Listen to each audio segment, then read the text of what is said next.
हर्ष आज तो क्लास है नहीं। हर्ष हाँ हाँ सॉरी मैम, आज मुझे याद आज नहीं था। आज तो आप लोग का टेस्ट है ना, मालूम है ना।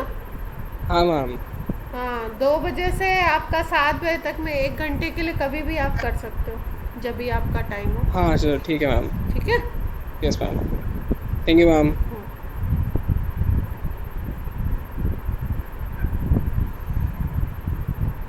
अपनी क्लास के आ गए। राघव नहीं आया और एक और है ना, दो नहीं आए। 1-2 मिनट और देख लेते हैं फिर स्टार्ट करते हैं। लक्ष्य नोट्स बनाना शुरू किया आपने, नहीं है, स्टार्ट किया। अभी नहीं मैम।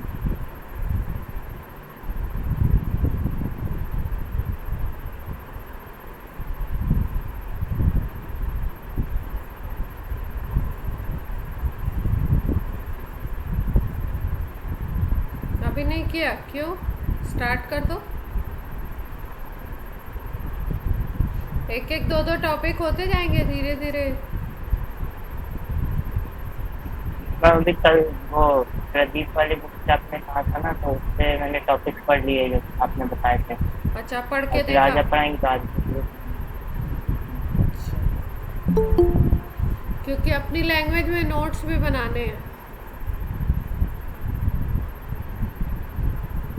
प्रज्ञा आ गई। Good afternoon ma'am. Good afternoon बेटा।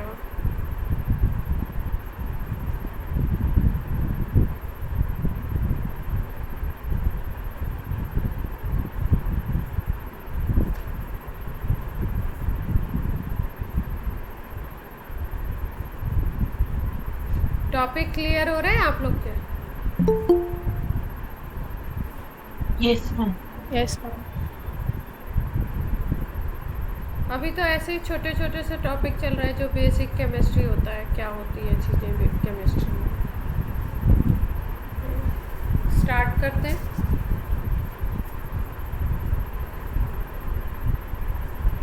सब आ गए, राघव नहीं आया तो राघव को कॉल पे लगा देते हैं और स्टार्ट कर देते हैं।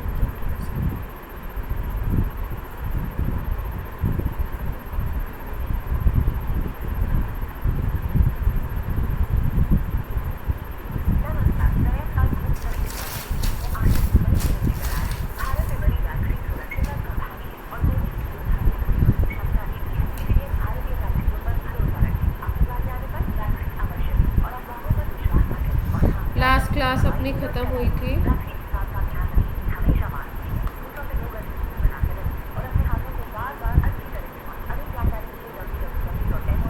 आप लोगों को वाइट पे ज़्यादा अच्छा दिखता है या इसमें? सेम ही है, मतलब इतना ही दिखता है तो उस पर दिखता है। मतलब कोई ऐसा प्रॉब्लम नहीं है, ये भी ठीक है।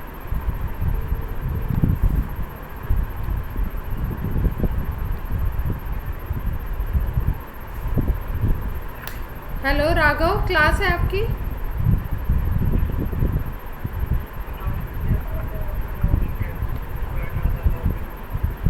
हाँ क्या हुआ राघव?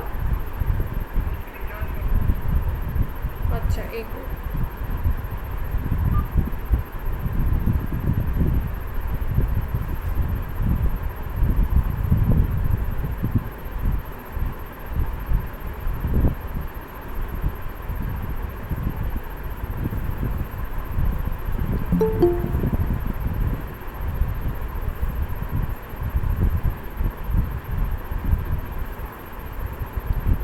लास्ट क्लास में हम लोग बात कर रहे थे, एटॉमिक मास की बात की जा रही थी ना, कि एटॉमिक मास के लिए क्या यूनिट लेते हैं। तो उसमें हमने लिया था कार्बन 12 को, और कार्बन 12 के 1 एटम के मास को कैलकुलेट किया था, और फिर उसका क्या किया था, 1/12 पार्ट निकाला था, जिसको हमने बोला था 1 AMU। यही तो बोला था, एटॉमिक मास यूनिट 1 AMU। इतनी बात हो गई थी। इसको यू से भी डिनोट करते हैं, यूनिफाइड मास भी बोलते हैं, और आजकल इसको डाल्टन भी बोलते हैं।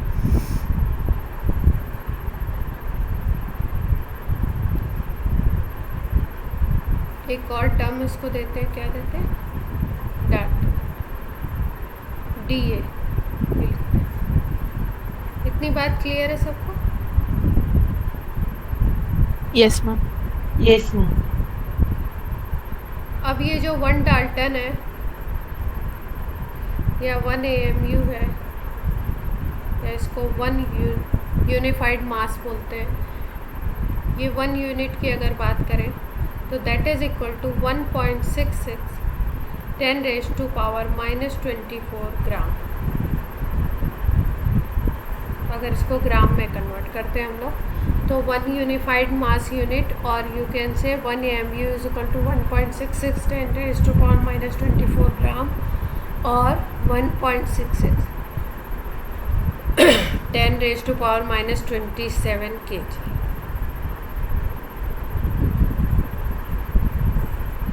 ठीक है, तो अब क्या बोला गया कि अगर एटॉमिक मास आपको कैलकुलेट करना है तो इसके रिस्पेक्ट में निकालिए, इसके रिस्पेक्ट में नंबर देखिए कितने टाइम्स है और वही नंबर जो होगा वो उसका एटॉमिक मास हो जाएगा AMU में। ठीक, तो कैसे देखा गया, सपोज जैसे मान लो अगर बात की गई कार्बन को देखा गया, सॉरी कार्बन कह रही हूँ, कार्बन को तो बेसिक लिया, तो ऑक्सीजन को देखा गया।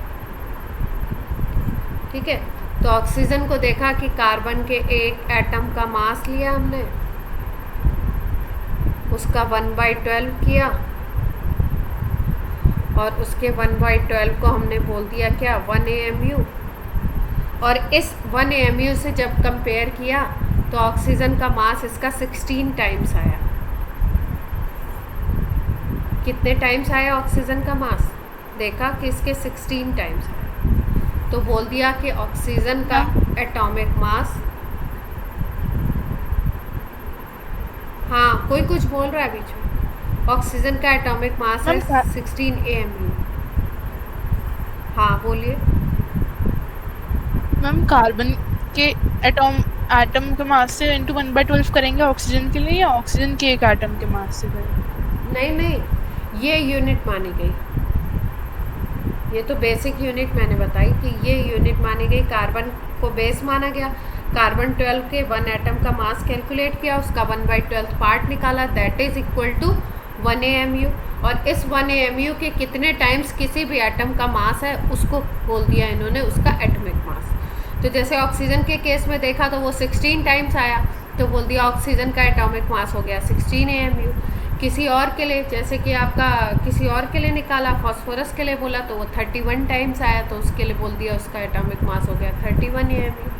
सल्फ़र के लिए देखा तो सल्फ़र आया 32 टाइम्स, तो उसको बोल दिया गया कि 32। ठीक है, इस तरीके से बोला गया कि एटॉमिक मास ये है। तो इसमें एक नंबर है जिसको क्या बोल रहे हैं हम लोग कि इतने टाइम्स है, 16 टाइम्स है तो 16 AMU आंसर आ गया आपका। ठीक है, किसी का अगर 32 टाइम्स आ रहा है तो उसका एटॉमिक मास, जैसे सल्फ़र के केस में था, उसको हमने बोल दिया 32 AMU।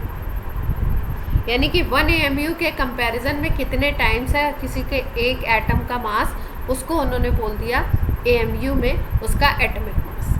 इतनी बात क्लियर है। सबसे पहले डाल्टन ने कार्बन को ना लेकर के सबसे पहले साइंटिस्ट ने किसको लिया था, हाइड्रोजन को लिया था। उसके बाद इन्होंने ऑक्सीजन को ट्राई करके देखा, फिर उसके बाद लास्ट में इन्होंने, देखिए यहाँ पे लिखा हुआ है C12 isotope of carbon is latest chosen standard since 1961, यानी 1961 से ये चला आ रहा है कार्बन 12 आइसोटोप, इसको लिया गया। ठीक है, अब बोलेंगे भाई हाइड्रोजन और ऑक्सीजन को क्यों डिस्कार्ड किया गया। हाइड्रोजन ऑक्सीजन को इसलिए डिस्कार्ड किया गया क्योंकि जब इसको यूज़ करके हम एटॉमिक मासेस को कैलकुलेट कर रहे थे तो वो होल नंबर में नहीं आ रहे थे। ज़्यादातर के एटॉमिक मास कैसे आ रहे थे, फ्रैक्शंस में आ जा रहे थे। ठीक है, जैसे मान लो किसी का एटॉमिक मास आ गया, फ्रैक्शन का मतलब किसी का आ गया मान लो 32.33, इस तरीके से किसी का आ गया 64.11, ऐसे 64.25, 64.56, इस तरीके से आने लगे। और जब इन्होंने कार्बन 12 को लिया तो ये मासेस कैसे आए, ज़्यादातर के मासेस आए होल नंबर में। तो बोले भाई इससे क्या है, याद करने में और इस तरीके से मेमोराइज़ करने में आसानी होगी, और होल नंबर थोड़ा सा याद करना इजी होगा, उसका एक सीरीज़ बनाना इजी होगा। इसलिए कार्बन 12 को लास्ट में मान्यता दे दी गई और बोला गया कार्बन 12 को ही रखते हैं। ठीक है, तो पहले हाइड्रोजन और ऑक्सीजन के कंपैरिजन में भी निकाले गए थे, बाद में कार्बन 12 को स्टैंडर्डाइज कर दिया गया। और किसने किया? IUPAC। केमिस्ट्री में कोई भी रूल होता है, किसी भी चीज़ को अप्लाई किया जाता है तो IUPAC के थ्रू किया जाता है। IUPAC होता है international union of pure and applied chemistry. Clear है इतनी बात? Yes, ma'am. यस ठीक है, तो ये जो नंबर है उसको Yes, बोला ma'am. इन्होंने रिलेटिव एटॉमिक मास, RAM। जिस नंबर की बात हो रही थी उसको क्या बोला? Relative atomic mass. ये क्या था? रिलेटिव एटॉमिक मास अगर निकालें तो क्या था? मास of one atom of element divided by 1/12 of mass of one carbon 12 atom. वही वाली बात है जिसको मैंने बोला ये 1/12 मास है, और इसमें हमने किसका मल्टीप्लाई किया? 16 का मल्टीप्लाई किया। इसका मतलब यहाँ पे RAM क्या है? 16 है। और जब RAM से मल्टीप्लाई करते हैं तो mass of one atom of that element आ जाता है। जैसे यहाँ पे ऑक्सीजन के केस में कितना आया? 16 है। क्लियर है बात? ये जो फॉर्मूला लिखा हुआ है इसी फॉर्मूला को हमने ऐसे लिख दिया यहाँ पे, अगर हम इसको इस तरीके से करना चाहें।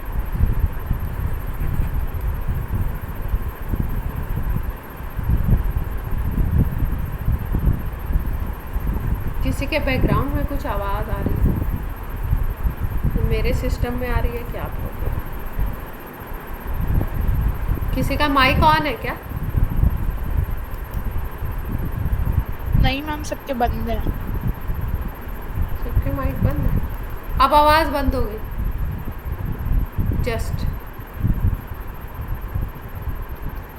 हो सकता है किसी का ऑन रहा हो गलती से और वो उस समय आवाज़ आ रही है।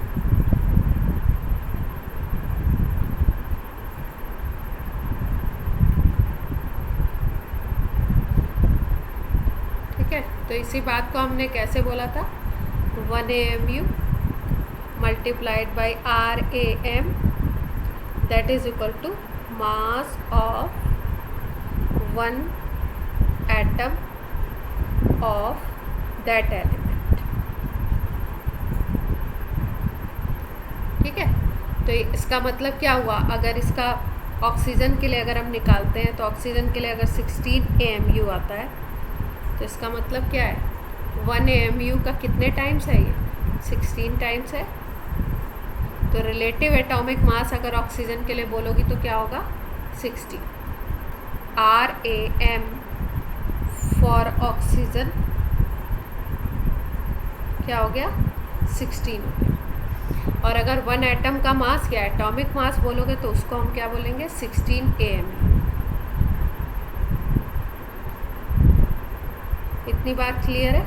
इसका मतलब रिलेटिव एटॉमिक मास एक नंबर है जो कंपेयर करता है। Yes, ma'am. और आपका जो एटॉमिक मास है वो AMU में एग्जैक्ट वैल्यू। ठीक, ये वही बात की गई है। 1 AMU यहाँ पे लिख देते हैं फॉर्मूला।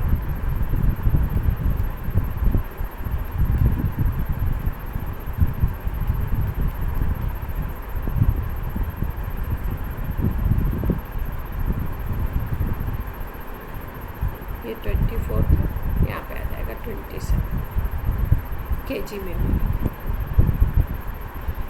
क्लियर हो गई इतनी बात? ये इसी को फॉर्मूला को फिर से लिखा गया है। ग्राम एटॉमिक Yes, मास ma'am. क्या है? एक नया टर्म है ग्राम एटॉमिक मास। हमने बात कर ली एटॉमिक मास की, हमने बात कर ली RAM की, रिलेटिव एटॉमिक मास की। अब हम बात कर रहे हैं ग्राम एटॉमिक मास की। ठीक है, तो अभी मोल कॉन्सेप्ट पढ़ेंगे तो बेसिकली इसका मतलब समझेंगे। अभी बस इतना समझते हैं कि जो भी एटॉमिक मास है ना, अगर उसको आप ग्राम में रिप्रेजेंट कर देते हो then it is called gram atomic mass. ठीक है, जैसे मान लो हमने बोला ऑक्सीजन के लिए, तो ऑक्सीजन एलिमेंट के लिए अगर बोला हमने एटॉमिक मास तो वो कितना था? 16 AMU था। अगर हमने बोला RAM ऑक्सीजन के लिए रिलेटिव एटॉमिक मास तो वो क्या था? 16। और अगर हमने बोल दिया इसको ग्राम एटॉमिक मास तो जो वैल्यू है उसको हम किस में रिप्रेजेंट करेंगे? ग्राम में रिप्रेजेंट। क्लियर है इतनी बात? Yes, ma'am. जैसे मान लो हाइड्रोजन के लिए हमने बोला कि हाइड्रोजन के लिए एटॉमिक मास अगर बोल रहे हैं तो 1 है, 1 के अप्रॉक्स होता है, वैसे होता है इतना। ठीक है, इसको अप्रॉक्स ही हम 1 ले लेते हैं।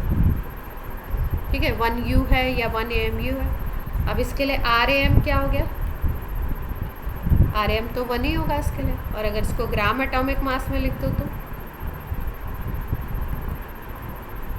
तो जो जिस नंबर को आपने एएमयू में रिप्रेजेंट किया उसी नंबर को आप किस में लिख दीजिए, ग्राम में लिख दीजिए। क्लियर है इतनी बात? ये तो सिंपल है। Yes ma'am. इसके बाद आता है मॉलिक्यूलर मास। मॉलिक्यूलर मास क्या होता है? मॉलिक्यूलर मास होता है अगर आप एक मॉलिक्यूल का मास निकालते हैं तो उसको बोलते हैं मॉलिक्यूलर मास।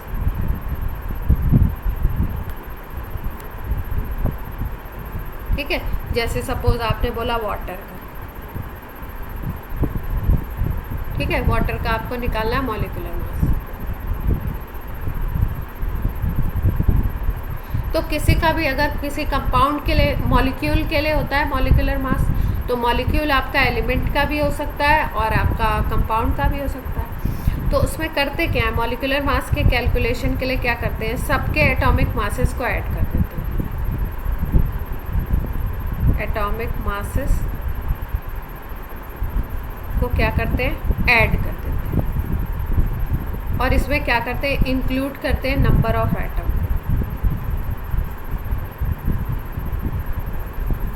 मतलब जैसे वाटर को बोला गया तो ऐसा नहीं कि हाइड्रोजन और ऑक्सीजन के एटॉमिक मास को ऐड कर दोगे तब आपका आ जाएगा मॉलिक्यूलर मास। आपको क्या करना पड़ेगा, 2 हाइड्रोजन और 1 ऑक्सीजन को ऐड करना पड़ेगा। जैसे वाटर के लिए निकालना है तो क्या करें, 1 hydrogen multiplied by 2 plus 1 oxygen. अब यहाँ पे 1 हाइड्रोजन है, इसका मतलब क्या है, हाइड्रोजन का एटॉमिक मास लीजिए, मल्टीप्लाई करिए 2 से, यहाँ पे ऑक्सीजन का एटॉमिक मास लीजिए, ऐड कर दीजिए तो वाटर का क्या आ जाएगा, मॉलिक्यूलर मास।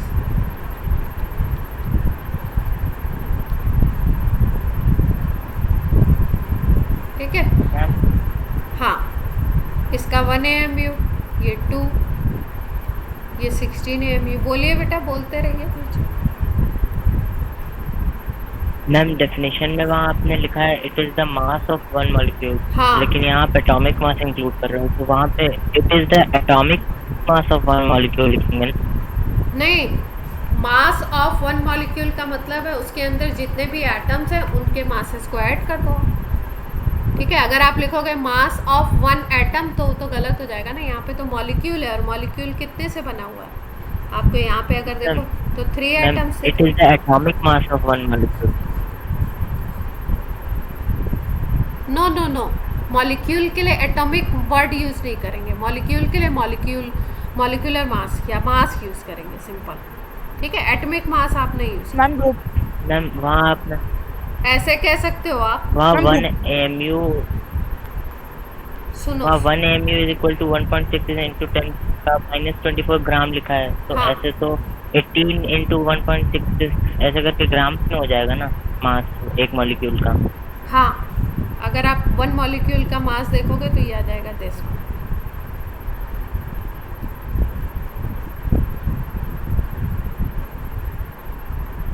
अगर आप ग्राम में निकालना चाहते हो तो मॉलिक्यूलर मास ही आएगा। क्लियर हुई बात? ये एमयू में है, 18 एमयू।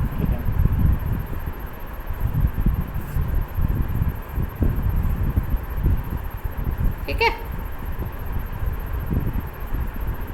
यस और नो? ठीक है। Yes ma'am. मॉलिक्यूल के मास को कैलकुलेट करने के लिए इंडिविजुअल एटम्स के मास को ऐड करते हैं।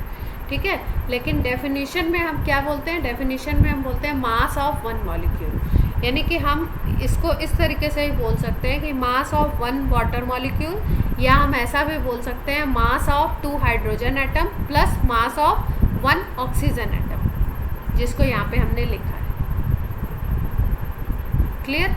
मैम ग्रुप ऑफ एटम ही तो मॉलिक्यूल कहलाता है, हाँ, तो एटम्स को group। मेंशन करने की जरूरत नहीं है ना। नहीं, ज़रूरत नहीं है, आप चाहो तो वैसे भी कर सकते हो। कैलकुलेट करने के लिए हमको इस स्टेप से जाना पड़ेगा, क्योंकि हमको वाटर का याद तो है नहीं पूरे। क्लियर? Yes ma'am. जैसे देखो यहाँ पे एक टेबल बनी हुई है, नाइट्रोजन के लिए RAM जो रिलेटिव एटॉमिक मास है वो 14 है। एटॉमिक मास अगर हम बोलेंगे मास ऑफ वन एटम तो वो कितना है 14 AMU। और अगर हमने उसको ग्राम में रिप्रेजेंट कर दिया तो उसके लिए वर्ड यूज़ किया जाता है ग्राम atomic mass, that is called 14 gram. Clear है? Yes, ma'am. ठीक, अब देखो Yes. ये जो टर्म है ग्राम मॉलिक्यूलर मास,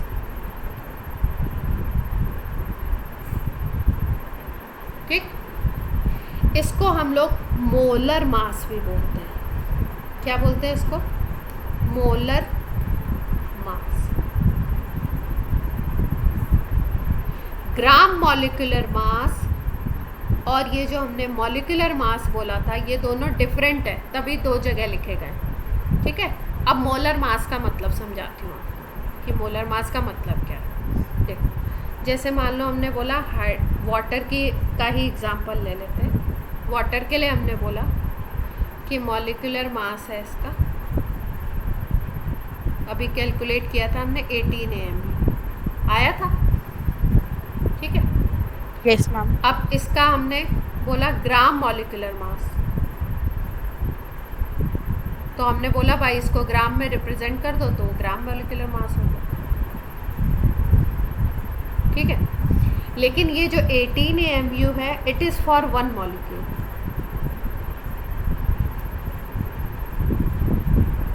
ठीक, लेकिन अगर हम बोलते 18 ग्राम ऑफ वाटर ना, तो it is for 6.022 10⁻23 atoms, or you can say mass of 6.022 into 10⁻23 atoms। Clear है? यहाँ पे ये जो 18 AMU है ये वन मॉलिक्यूल का मास है, और ये जो 18 ग्राम हमने लिख दिया ना ये वन मॉलिक्यूल के लिए नहीं है, ये कितने मॉलिक्यूल्स के लिए वाटर के। इसको इस नंबर को बोलते हैं एवोगैड्रो नंबर। एवोगैड्रो ने डिस्कवर किया था।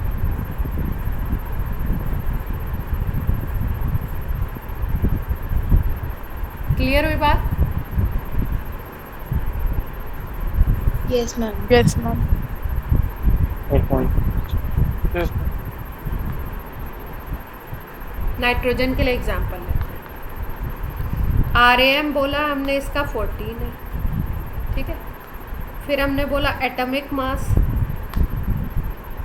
एटॉमिक मास हमने लिख दिया 14 AMU है। ठीक है, फिर हमने बोला ग्राम एटॉमिक मास, तो ग्राम एटॉमिक मास मैंने बताया इसी को आप ग्राम में रिप्रेजेंट कर दीजिए। ठीक है, ये है फॉर वन एटम, ये वन एटम का मास है। और ये जो 14 ग्राम है ना ये कितने एटम के लिए? फॉर 6.022 मल्टीप्लाइड बाई 10⁻23 एटम्स, या ऐसे लिख सकते हो आप इसको, मास ऑफ। ये नाइट्रोजन के इतने एटम्स का मास है। क्लियर? अब ये अगर मॉलिक्यूल का केस होगा तो कैसे हो जाएगा? मॉलिक्यूल के लिए RAM नहीं लिखेंगे, मॉलिक्यूल के लिए हम सीधे लिखेंगे मॉलिक्यूलर मास,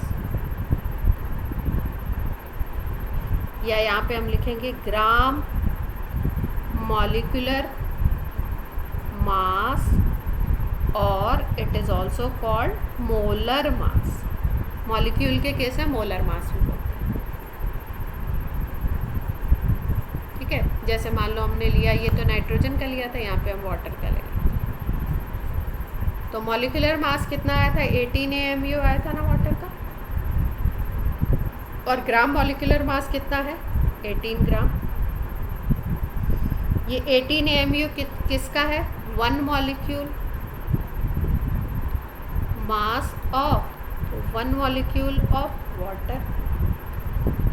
और ये 18 ग्राम कितने का है? It is mass of 6.022 10⁻23 molecules of, इन सब में डिफरेंस समझ में आया? Yes ma'am. Yes ma'am. Nitrogen के लिए RAM है 14, एटॉमिक मास है 14 AMU और ग्राम एटॉमिक मास है 14 ग्राम।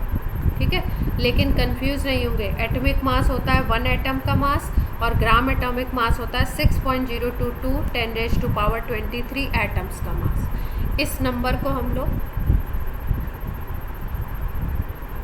ये भी लिखते हैं, यहाँ पे लिख देते हैं। ये स्लाइड दोबारा आ गई लगता है।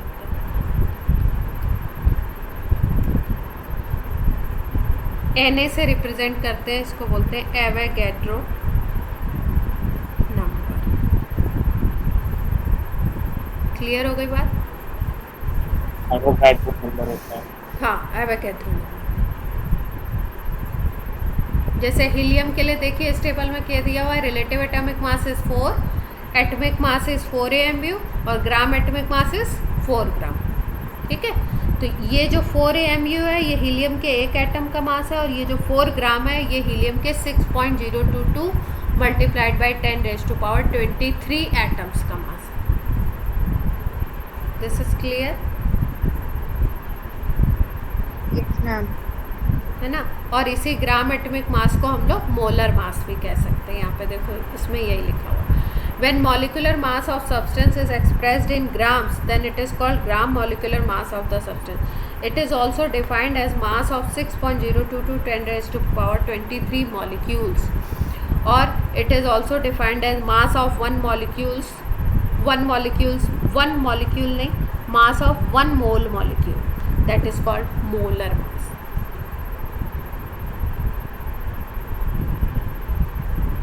अब थोड़ा थोड़ा वैसे क्वेश्चंस में आपको एटॉमिक मास यूनिट में मासेस गिवन होते हैं, लेकिन अगर नहीं गिवन हो तो हम लोगों को क्या करना पड़ेगा, थोड़ा थोड़ा लर्न करना पड़ेगा। ये एक ही चीज़ रिपीट करके बार बार आ गई है। जैसे देखो यहाँ पर इन्होंने एक क्वेश्चन दिया हुआ, how many nucleons are present in 5 atoms of an element which has atomic mass of 14 AMU।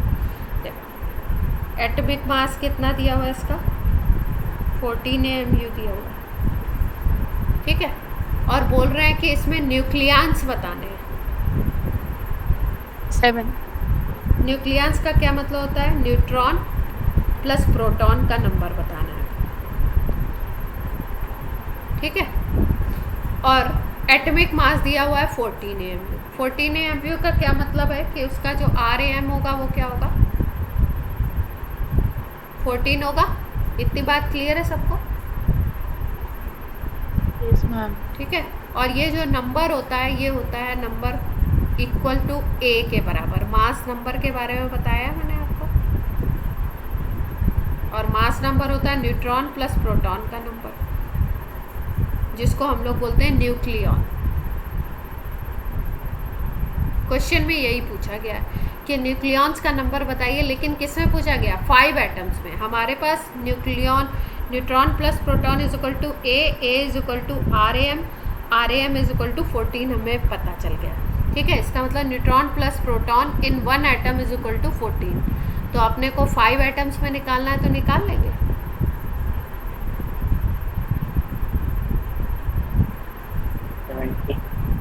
कितने? यस मैम, निकाल लेंगे। 70 35। 70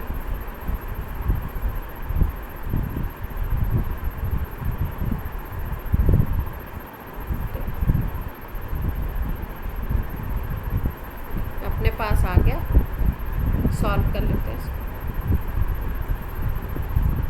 इन 1 atom neutron plus proton is equal to है 14, इसी को बोलते हैं न्यूक्लियॉन। तो अपने को कितने में निकालना है, 5 एटम में निकालना। क्वेश्चन की लैंग्वेज है 5 एटम में निकालिए। न्यूट्रॉन प्लस प्रोटॉन न्यूक्लियॉन का नंबर पूछा, तो 1 एटम में 14 है तो 5 एटम में 14 मल्टीप्लाइड बाई 5 हो जाएगा, 70 आ जाएगा आंसर। सबको क्लियर है बात? Yes ma'am. ठीक है, अब आते हैं हम लोग अपने प्राइम कॉन्सेप्ट पे, जिस पे सवाल आते हैं जो हर जगह यूज़ होता है। अब हम लोग आ जाते हैं मोल कॉन्सेप्ट पे, जिसमें एक वर्ड है मोल। ठीक, तो सबसे पहले समझते हैं ये होता क्या है। एसआई सिस्टम होता है यूनिट्स एंड मेजरमेंट में, यूनिट का। उसमें एसआई सिस्टम में अमाउंट को अगर डिनोट करना है, किसी सब्सटेंस के अमाउंट को, तो उसके लिए ये मोल यूनिट यूज़ की गई है। किसको डिनोट करते हैं? अमाउंट। जैसे हम लोग बात करते हैं, जैसे हमें सब्ज़ी खरीदनी तो हम केजी में, ग्राम में ऐसे खरीदते हैं ना। तो एटम्स या मॉलिक्यूल्स या कोई छोटे पार्टिकल्स हैं, जैसे कोई आयंस हैं, है ना, उनको अगर हमें ख़रीदना नहीं है, मतलब उनको अगर हमें काउंट करना है, तो उसकी काउंटिंग के लिए हम लोग क्या यूज़ करते हैं? Unit mole. इतनी बात समझ आई? Yes ma'am. अभी अभी किसी ने माइक ऑन किया है, ऐसा लग, किसी ने अभी जस्ट माइक ऑन किया है क्या?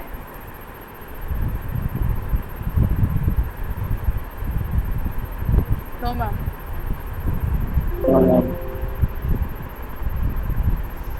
कोई ना कंटिन्यूअस ऐसे आवाज़ आने लग रही है।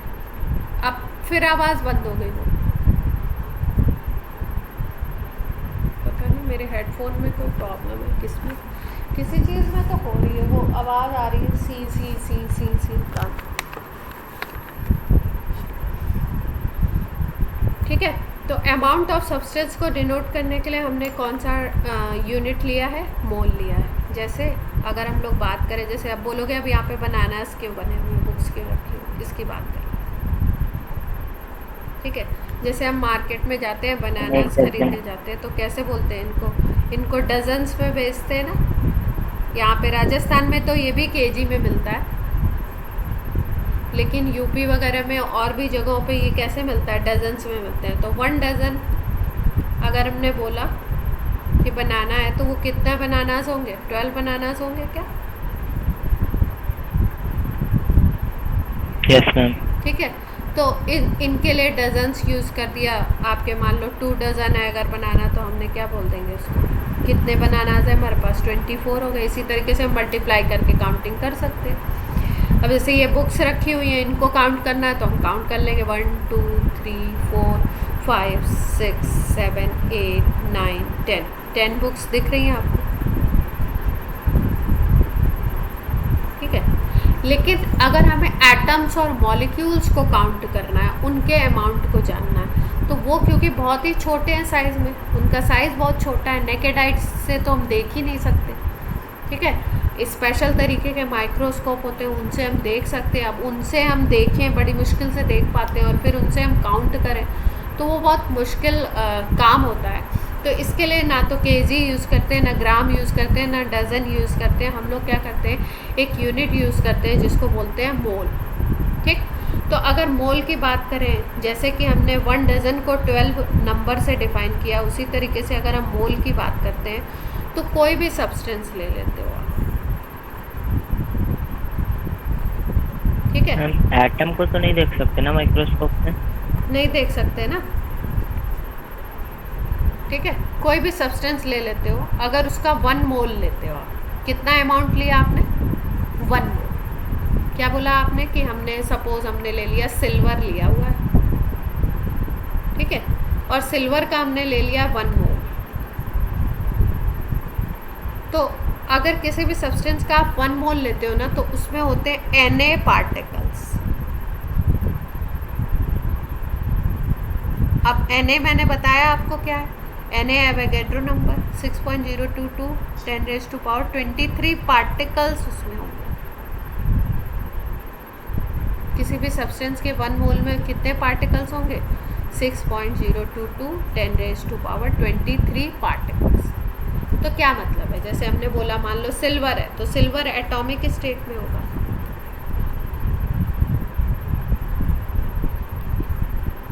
ठीक है, तो इसका मतलब ये है, अगर सिल्वर का आपने 1 मोल लिया है ना, तो इसमें 6.022 10⁻23 एटम्स होंगे। इतनी बात क्लियर हुई? ठीक है। Yes ma'am. अब जैसे हमने बोला कि हमने हाइड्रोजन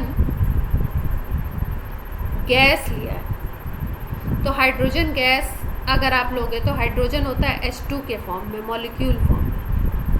हाइड्रोजन गैस होती है H2, तो मॉलिक्यूल फॉर्म में आपको दिख रही है। इसका अगर हमने 1 मोल लिया है, सपोज किसी क्वेश्चन में, किसी एक्सपेरिमेंट में हमने इसका 1 मोल लिया, इसका मतलब क्या होगा, इसमें कितने पार्टिकल्स होंगे, इतने पार्टिकल्स होंगे। तो जब मॉलिक्यूल का केस आता है तो ये नंबर हो जाता है मॉलिक्यूल। इसमें कितने मॉलिक्यूल्स होंगे, 6.022 10⁻23 मॉलिक्यूल्स। ये बात क्लियर हो रही है। इसीलिए यहाँ पे एक जनरल टर्म यूज़ किया गया, particles. When it is atom then this number will be number of atom, when it is molecule then this number will be number of molecules. और डिफरेंट केस लेते हैं, जैसे हमने बोला कि हमने 1 मोल लिया है सोडियम प्लस का, तो ये तो आयन हो गया ना, सोडियम आयन हो गया। तो इसमें क्या होगा, 6.022 10⁻23 सोडियम प्लस आयन्स होंगे। इसमें सोडियम आयन का नंबर कितना होगा,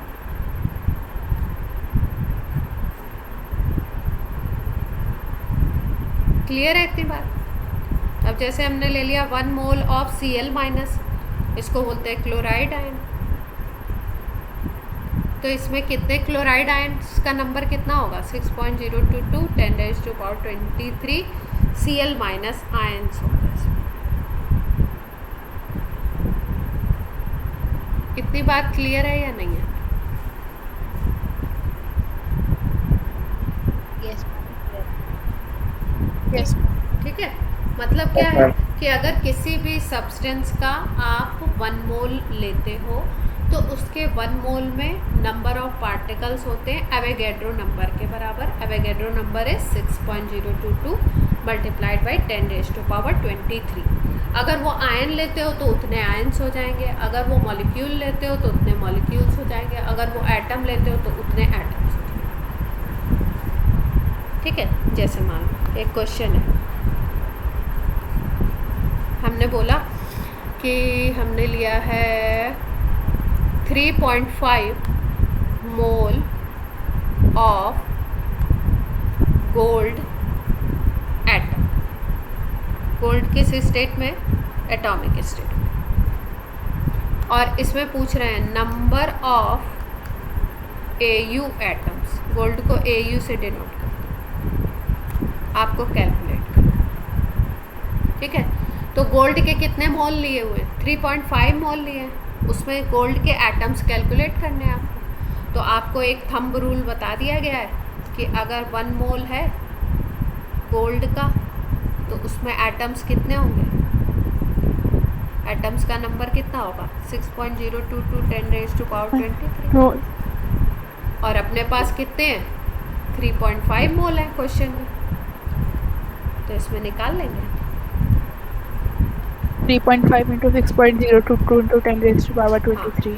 एटम्स का नंबर ये मल्टीप्लाई हो जाएगा। 13.11। क्लियर है? इसका मतलब अगर हमारे Yes, ma'am. Pass number of मोल हमको पता है किसी स्पीसीज के लिए, तो हम उसमें नंबर ऑफ एटम्स निकाल सकते हैं। यस और no? Yes ma'am. Yes ma'am. Yes. अब ऐसे ही अगर आपको मॉलिक्यूल का केस आ जाता है, जैसे किसी ने बोला कि हमने ले लिए 5 मोल ऑफ हाइड्रोजन गैस, ठीक है, और इसमें बोल रहे हैं ये नंबर ऑफ मॉलिक्यूल्स निकालना। ठीक, तो अब आपको थंब रूल तो मालूम ही है, सीधे से निकल जाएगा। 1 मोल में हाइड्रोजन गैस के मॉलिक्यूल कितने होंगे, Na होंगे। तो आपके 5 मोल में निकाल लोगे, 5 Na हो जाएगा। Yes ma'am. Na की वैल्यू रख देंगे।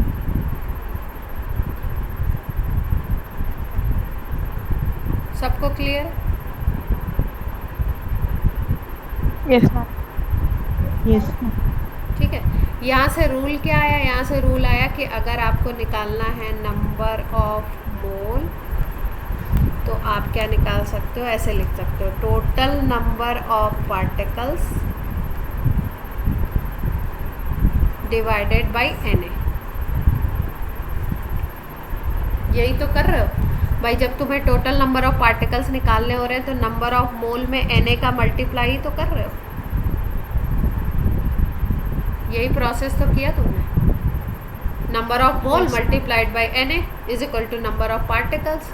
वो मॉलिक्यूल्स भी हो सकता है, एटम भी हो सकता है, आयन भी हो सकता है। तो एक फॉर्मूला ये भी आ गया हमारे पास।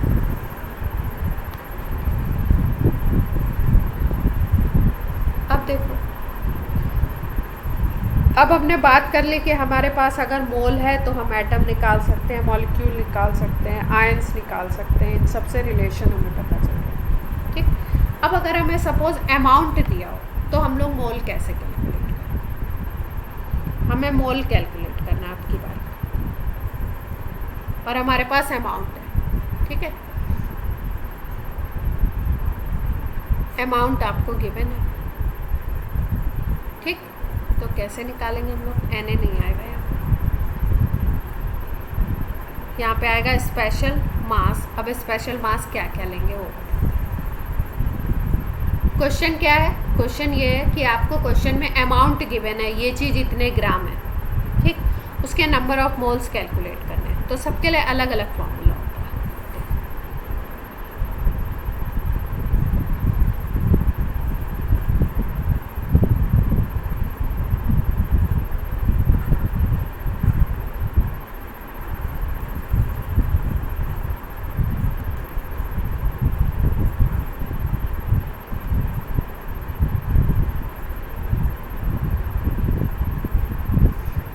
Calculation of number of moles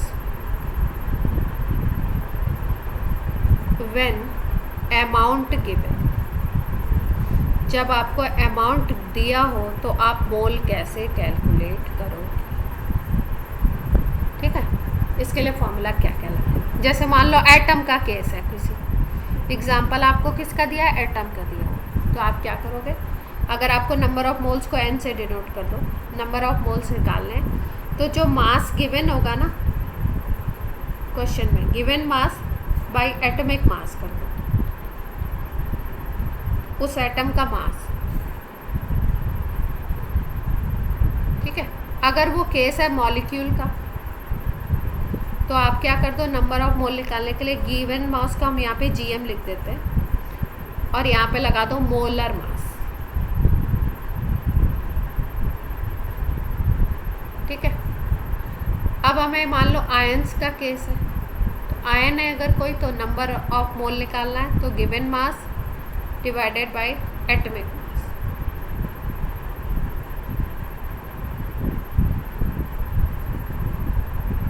ठीक है, गैस के लिए एक अलग केस होता है, वो अभी आपको बात में बताएंगे। अभी हम लोग पहले बात कर लेते हैं एटम की, मॉलिक्यूल की, आयंस की। अब इस पे बेस्ड क्वेश्चन करवा दूँ तो आपको बात क्लियर हो जाएगी।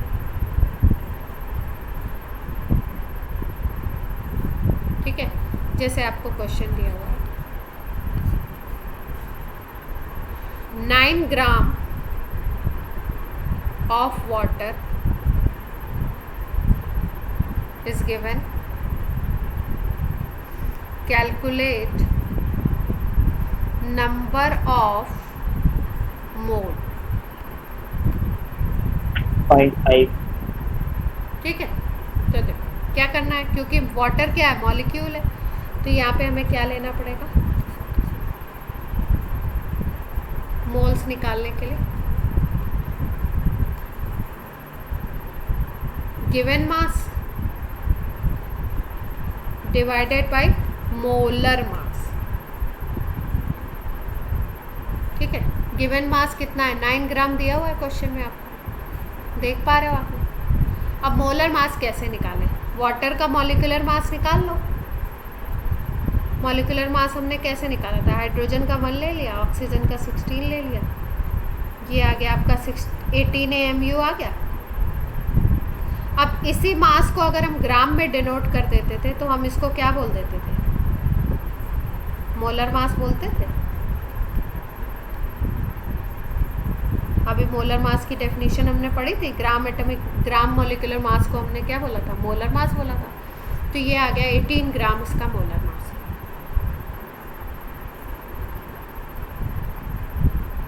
तो नंबर ऑफ मोल्स कितने आ गए? 0.5 आ गए। क्लियर है बात या नहीं है? बता दो। Yes ma'am. Yes ma'am. अब मान लो आपको दिया है सपोज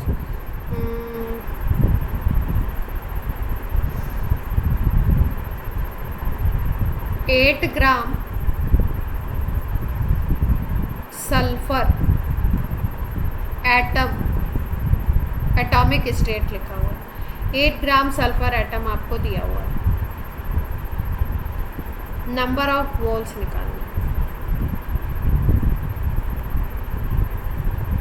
तो निकाल लेंगे। मोल्स इज इक्वल टू क्या हो जाएगा? Given mass divided by atomic mass.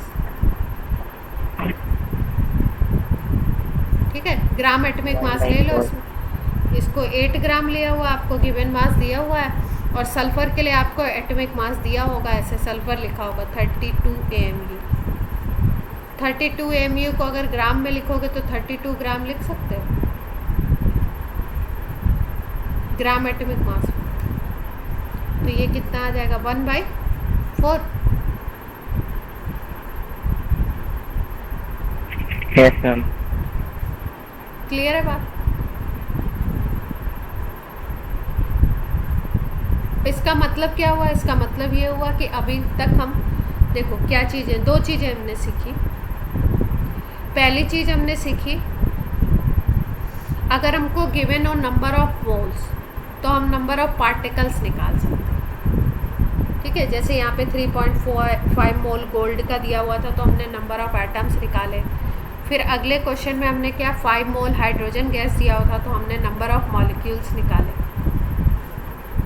ठीक है, तो अगर आपके पास मोल है तो आप मॉलिक्यूल या एटम निकाल सकते हो, और अगर आपके पास, आपको सपोज नंबर ऑफ पार्टिकल्स निकालने हैं तो आप क्या लगा सकते हो? ऐसे लिख सकते हो,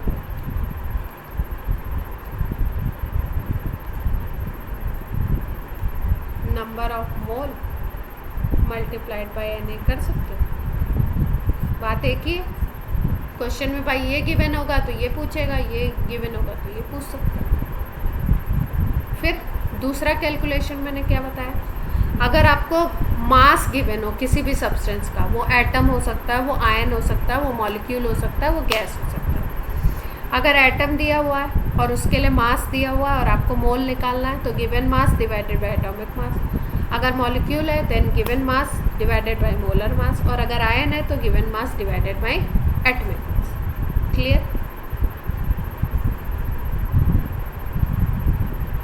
इसमें 2 एग्जाम्पल भी कर लिए।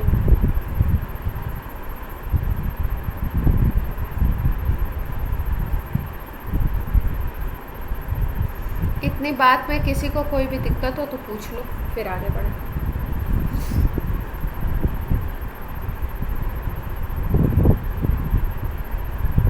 No problem.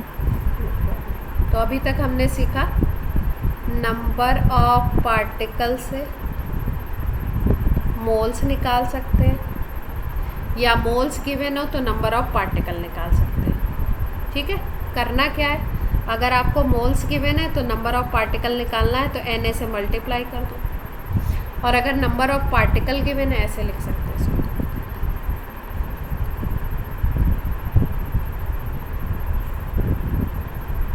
Number of particle से मोल्स निकालने हैं आपको। ठीक है, तो डिवाइड कर दो Na से, और अगर मोल्स गिवन है और आपको नंबर ऑफ पार्टिकल निकालना है, उल्टा करना है, तो मल्टीप्लाई कर दो Na से। इतनी बात दिमाग में क्लियर है? पिक्चर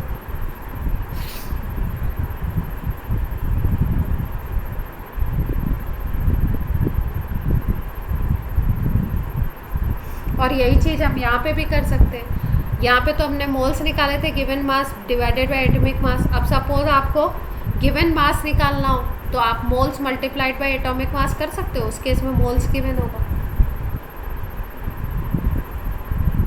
आगे चले।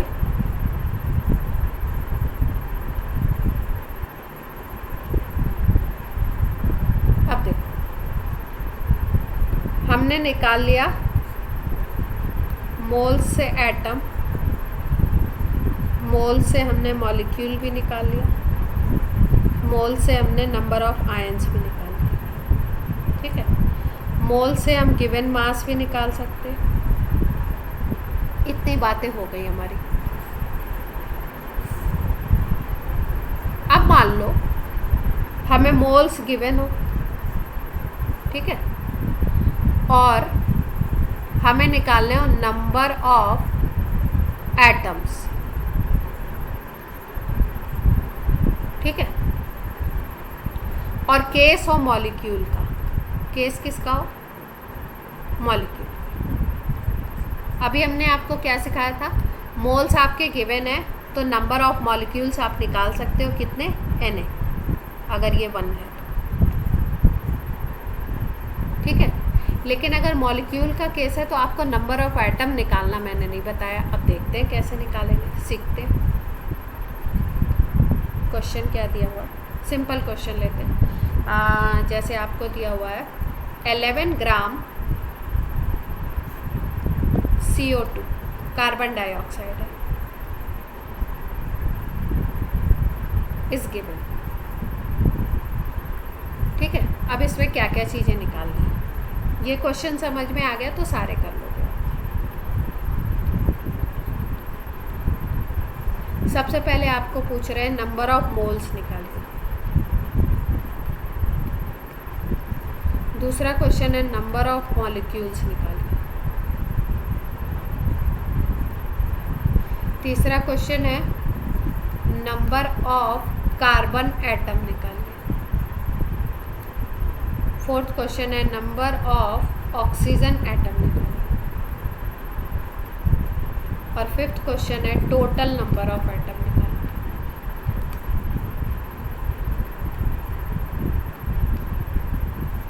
ठीक है, धीरे धीरे करेंगे, प्यार से समझेंगे। ये समझ आ गया तो आपको सब आ गया। पहला पार्ट करते हैं।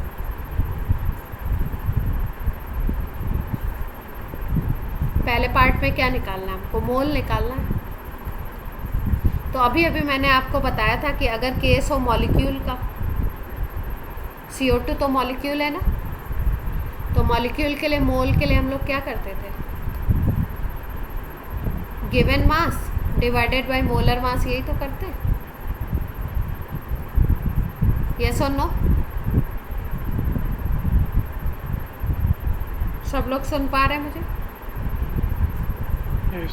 अब क्वेश्चन में 11 ग्राम दिया हुआ है आपको गिवन मास, तो लिख दिया भाई। मोलर मास CO2 का अलग से कैलकुलेट कर लेते हैं। कार्बन के लिए एटॉमिक मास दिया होगा क्वेश्चन में 12, ऑक्सीजन के लिए 16 होता है, तो 16 मल्टीप्लाइड बाई 2 हो गया। ये टोटल करेंगे तो 14 AMU हो गया। इसको ग्राम में रखोगे तो कितना रख दोगे? 14 ग्राम। मोलर मास रख दिया तुमने। अब ये कितना आ गया? 1/4 मोल आ गया। तो नंबर ऑफ मोल्स आ गए अपने 1/4। एक आंसर आ गया। अब दूसरा क्या निकालना है? Number of molecule. तो आपको पता है कि अगर मॉलिक्यूल का केस है और नंबर ऑफ मॉलिक्यूल पूछा गया है तो आपको मालूम है कि 1 मोल में मॉलिक्यूल कितने होंगे? CO2 मॉलिक्यूल कितने होंगे? Na होंगे। तो आपके पास क्वेश्चन के डेटा के अकॉर्डिंग मोल कितने आए? 1/4 मोल आ गए। तो CO2 मॉलिक्यूल उसमें कितने होंगे? Na मल्टीप्लाइड बाई 1/4, यही तो होगा। वैल्यू निकाल लेंगे यहाँ पे रख के। इतनी बात सबको क्लियर है? Yes, ma'am. Number of molecule आ गया। अब तीसरी चीज़ क्या बोली है इन्होंने? तीसरी चीज़ बोली नंबर ऑफ कार्बन एटम निकालो, नंबर ऑफ ऑक्सीजन एटम निकालो, टोटल नंबर ऑफ एटम निकालो। तो देखो हमको मोल से मोल निकाल लिया, मॉलिक्यूल निकाल लिया, अब हमें निकालना एटम। कभी भी जब एटम निकालना हो तो आपको क्या करना है, सीधे सीधे सिंपली मॉलिक्यूलर फॉर्मूला लिखना है। लिख दिया CO2। अब देखो ये इसका एक मॉलिक्यूल है, अगर इसके एक मॉलिक्यूल की बात करो तो इसमें कार्बन एटम कितना है, नंबर ऑफ कार्बन एटम, एक मॉलिक्यूल की बात कर रहे हैं। 1 दिख रहा है आपको, एक ही तो दिख रहा है। और अपने पास क्वेश्चन के डेटा के अकॉर्डिंग मॉलिक्यूल कितने आ चुके हैं, इतने आ चुके हैं, तो इतने मॉलिक्यूल में निकाल सकते हैं हम।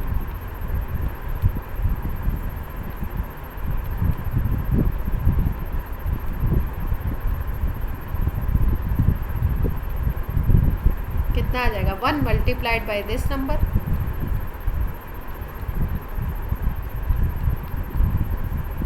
Clear.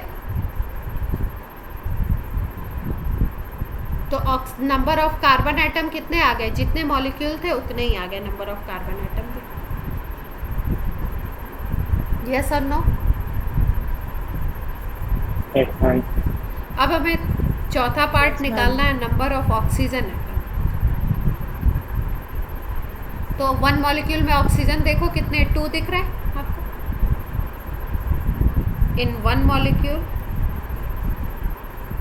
Of CO2 number of oxygen 1 by atom, 2 into 1 by number of oxygen atom is 2।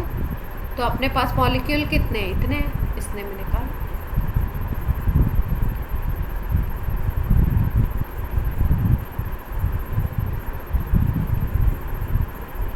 To से मल्टीप्लाई हो जाएगा। yes ma'am.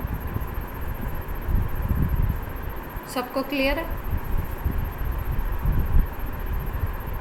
अब लास्ट पार्ट है total number of atom. Yes ma'am. तो कार्बन और ऑक्सीजन ही तो है, कार्बन का भी आ गया, ऑक्सीजन का भी आ गया, तो टोटल निकल आएगा। 3 by 4 into 1. हाँ, टोटल नंबर ऑफ एटम हो जाएगा number of carbon plus number of oxygen atom, दोनों के एटम्स के नंबर को जोड़ दो। भाई ये कितना आया था, ये आया था आपका 1/4 दिस वन, और ये आ जाएगा 2 से कटेगा ये, तो 1/2 दिस वन।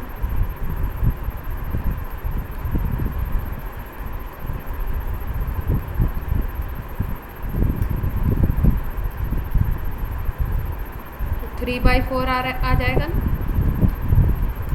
दोनों को ऐड कर देंगे तो।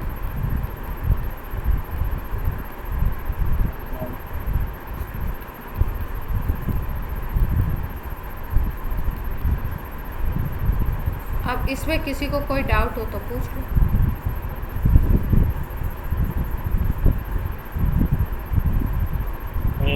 No ma'am. ठीक है, अब देखो केवल आपके पास एक डेटा दिया हुआ था, गिवन मास, और कंपाउंड बताया गया था कौन सा है। आपसे क्या क्या निकलवाया हमने, मोल निकलवाया, मॉलिक्यूल निकलवाया, और इंडिविजुअल एटम्स का नंबर निकलवाया, और फिर टोटल नंबर निकलवाया। क्लियर।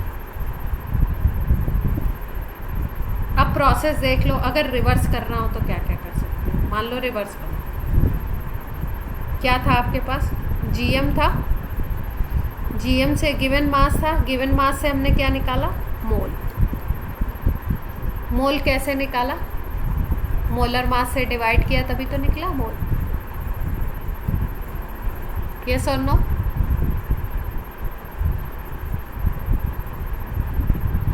फिर क्या किया हमने, क्या निकाला, फिर निकाला मॉलिक्यूल। मॉलिक्यूल निकालने के लिए क्या किया, थर्ड स्टेप में Na से मल्टीप्लाई किया, फिर मॉलिक्यूल से हमने क्या निकाला, नंबर ऑफ इंडिविजुअल एटम।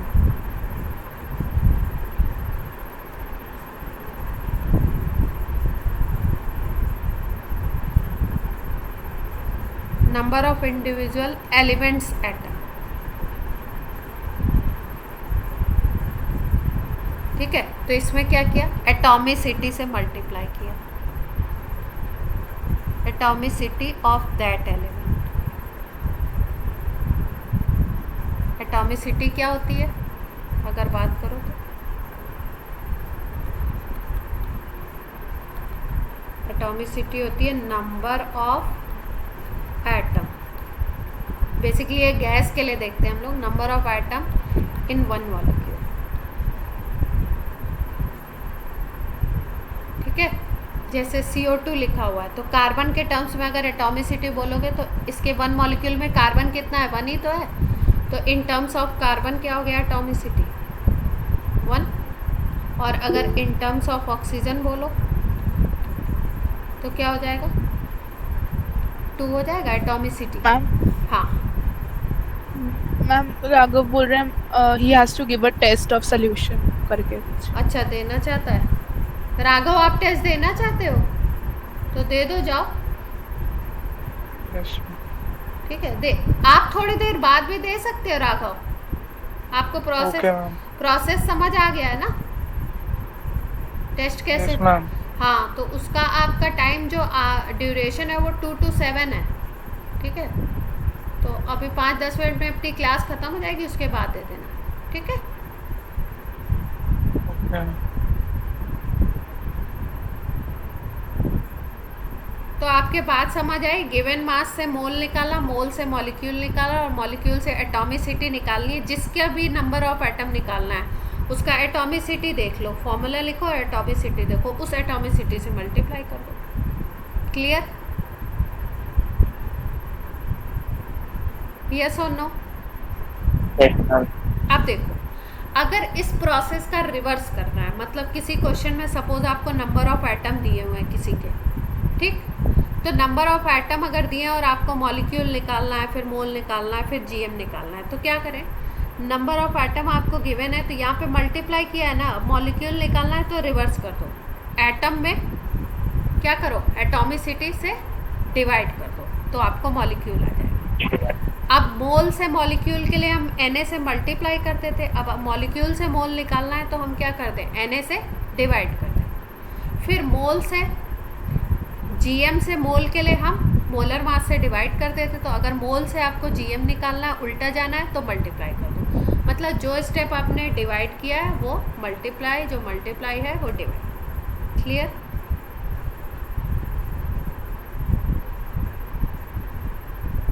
एक क्वेश्चन और कर लेते हैं, फिर आपको थोड़ा सा और समझ आ जाएगा। मोल कॉन्सेप्ट ऐसा है कि जितनी प्रॉब्लम करेंगे उतना आपको क्लियर होगा।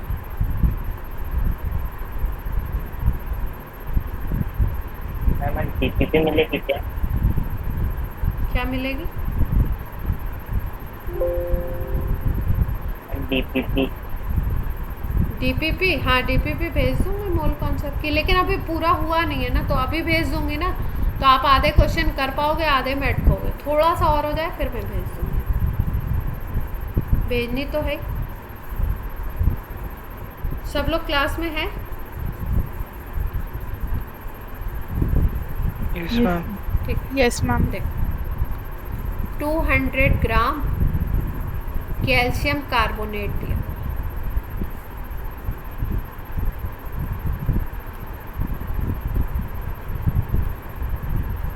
ठीक है। कैल्शियम का मास, एटॉमिक मास दिया हुआ है 40 AMU, कार्बन का दिया हुआ है 12 AMU, ऑक्सीजन का दिया हुआ 16 AMU, ठीक है। वही सारी चीज़ें निकालनी है, number of moles, number of molecules, number of calcium atom, number of carbon atom, number of oxygen atom, और फिर छठा निकालना है आपको total number of.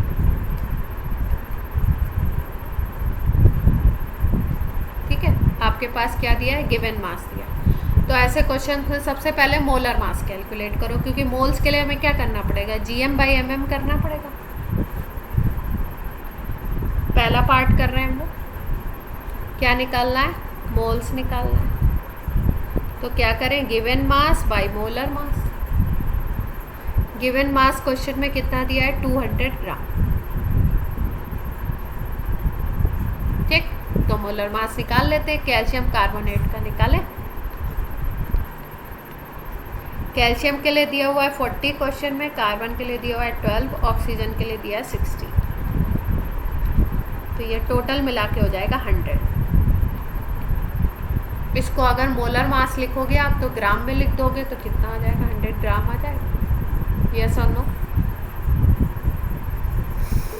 Yes ma'am. अब निकाल लेते हैं। 2 मोल्स आ गए। नंबर ऑफ मोल्स कितने आ गए? अब क्या निकालना है? Number of molecule. तो आपको पता है मॉलिक्यूल का अगर केस है, ये मॉलिक्यूल है, तो नंबर ऑफ मॉलिक्यूल अगर आपको निकालने हैं तो मोल्स मल्टीप्लाइड बाई Na कर दे तो मॉलिक्यूल्स निकल जाते हैं। ठीक है? क्यों? क्योंकि 1 मोल में होते हैं Na मॉलिक्यूल। तो आपके अगर क्वेश्चन में कितने मोल्स दिए हुए? 2 मोल्स दिए हुए, तो 2 में Na का मल्टीप्लाई कर दो। बात क्लियर है?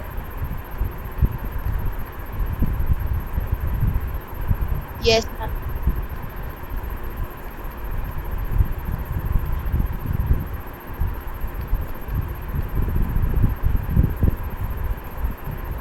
आ गया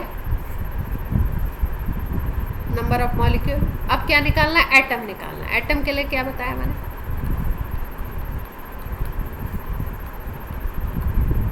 सबसे पहले निकालते हैं कार्बन एटम।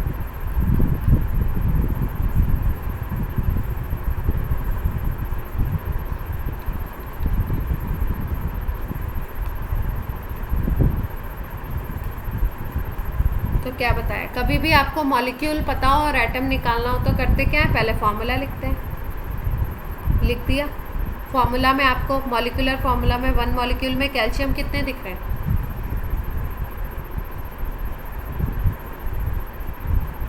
कैल्शियम कितने दिख रहे हैं आपको 1 मॉलिक्यूल में? जो ये फॉर्मूला लिखा है इसमें कैल्शियम कितने हैं?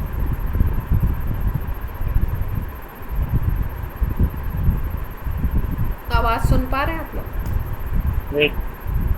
ठीक है मैम। 1 है। ठीक है, तो क्या करें? आपको दिख रहा है फॉर्मूला से कि 1 मॉलिक्यूल है 1 carbon atom, 1 calcium atom, sorry. तो आपके क्वेश्चन में मॉलिक्यूल कितने हैं? मॉलिक्यूल आपके इतने हैं, तो इतने में कितने हो जाएंगे?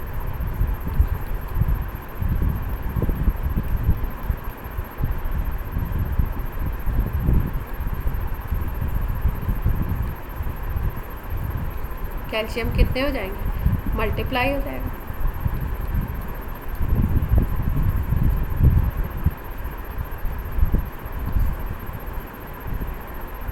ऐसे ही यहाँ पे कैल्शियम है, यहाँ पे कार्बन है। कार्बन के लिए भी हो जाएगा। कार्बन में कार्बन भी कितना दिख रहा है? 1 दिख रहा है आपको, तो इसमें भी सेम नंबर आ जाएगा।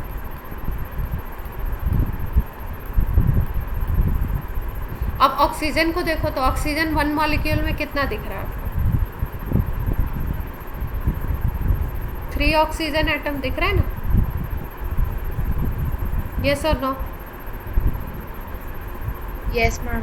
ठीक है, तो अब अपने पास जो भी नंबर ऑफ मॉलिक्यूल है उससे मल्टीप्लाई कर दो।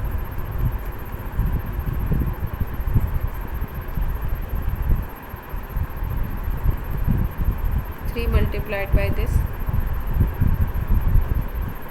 अब टोटल निकालना है तो तीनों को ऐड कर दो, आ जाएगा।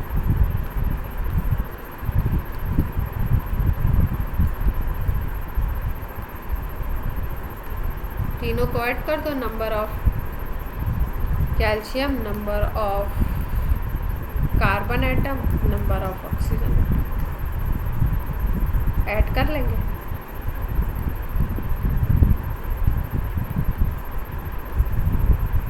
पक्का? Yes ma'am. सबको क्लियर है? Yes ma'am. तो देखो, अगर आप यूनिटरी मेथड से करना चाहो लैंग्वेज को लिखते हुए, क्योंकि आपको जब 11th क्लास का स्कूल का एग्ज़ाम दोगे तो उसमें आपको यूनिटरी मेथड से करके दिखाना पड़ेगा, है ना? तो आप ऐसे सीधे सीधे मल्टीप्लाई करके नहीं कर सकते। पर जब आप ऑब्जेक्टिव करोगे तो आप क्या करोगे? आप दिमाग में रखोगे सीधे सीधे कि GM दिया हुआ है तो मोलर मास से डिवाइड करेंगे, मोल आ जाएगा, फिर Na से मल्टीप्लाई करेंगे तो मॉलिक्यूल आ जाएगा, और फिर उसके बाद एटॉमिसिटी को देखते हुए जैसे कैल्शियम को निकालना है तो 1 से मल्टीप्लाई कर दो तो सेम मॉलिक्यूल के बराबर आएगा, कार्बन को निकालना है तो 1 से मल्टीप्लाई कर दो तो 1 से मल्टीप्लाई करने पे नंबर सेम रहेगा तो मॉलिक्यूल और एटम सेम रहेंगे। ऑक्सीजन से करना है तो ऑक्सीजन से 3 से मल्टीप्लाई कर दो। लेकिन जब 11th क्लास का एग्ज़ाम दोगे आप तो प्रॉपर आपको लैंग्वेज लिखनी पड़ती है उसमें, तो आप ऐसे लिखोगे 1 molecule have 1 calcium atom, then this molecule have this calcium atom, ठीक है, ऐसे करके करना पड़ता है। तो आपको दोनों चीज़ें आनी चाहिए। ऑब्जेक्टिव में आपको फास्ट करना होता है तो दिमाग में ध्यान में रख के मॉलिक्यूल से एटम पे कैसे जाओगे, एटम से आप टोटल एटम पे कैसे जाओगे, ये स्टेप्स याद रखिए। मेरे ख्याल से आज के लिए इतना काफ़ी है। कुछ क्वेश्चंस इसमें लिखे हुए हैं, ठीक है, आप एक बार ट्राई करिएगा। अगर आपको नहीं आएगा, मतलब मैं कल इसको क्लास में करवाऊंगी, लेकिन एक बार आप ट्राई करिए। ठीक है मैम। Okay ma'am. ठीक है, ये मोल और मॉलिक्यूल से रिलेटेड ही हैं, तो एक बार आप ट्राई करोगे तो ज़्यादा अच्छा रहेगा। नहीं आएगा फिर मैं कल तो मैं बताऊंगी नेक्स्ट क्लास में, ठीक है। चलिए bye bye. Thank you ma'am. Ma'am और कोई होमवर्क? नहीं, और कोई होमवर्क थैंक यू नहीं, मैम। ठीक है। ठीक है मैम।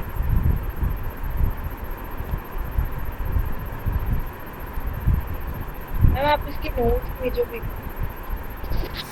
इसके नोट्स मतलब क्या, प्रिंटेड?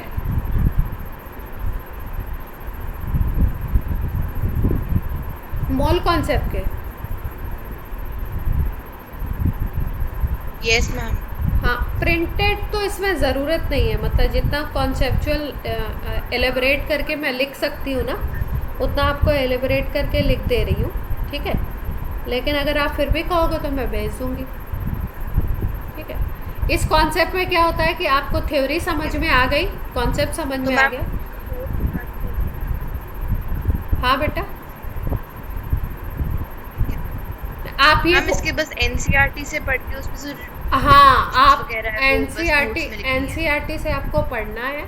और ये जो मेरा पीडीएफ है ना, इसमें जो जो क्वेश्चंस हैं, जो जो प्रोसेस है, इनको भी अपने, जैसे मैं तो देखो ऐसे रफ तरीके से लिखती हूँ ना, और ये मेरी लैंग्वेज है, आप अपने लैंग्वेज में तरीके से करके इसके नोट्स बनाओगे। ये आपके पास कॉपी में तो है नहीं, ये तो पीडीएफ है, यस मैम। समझ रहे हो। तो आपको जो ये चीज़ें दी हुई हैं, एक एक स्टेप करके बताए जा रहे हैं, उनको आप अपनी फॉर्म में नोट्स बनाओगे। अगर आप एनसीईआरटी की हेल्प नहीं भी लेते हो, बस एनसीईआरटी को एक बार रीड आउट कर लो कि ऐसा तो नहीं है कोई चीज़ छूट रही है। जब चैप्टर ख़त्म हो जाएगा तो पूरी रीडिंग लगा लेना कि कुछ छूटा तो नहीं है, कुछ नया रह तो नहीं गया, ठीक है मैम। ठीक है। बाकी आपको इससे ही नोट्स बनाने बेसिकली, ठीक है। चलो मैम। बाय बेटा।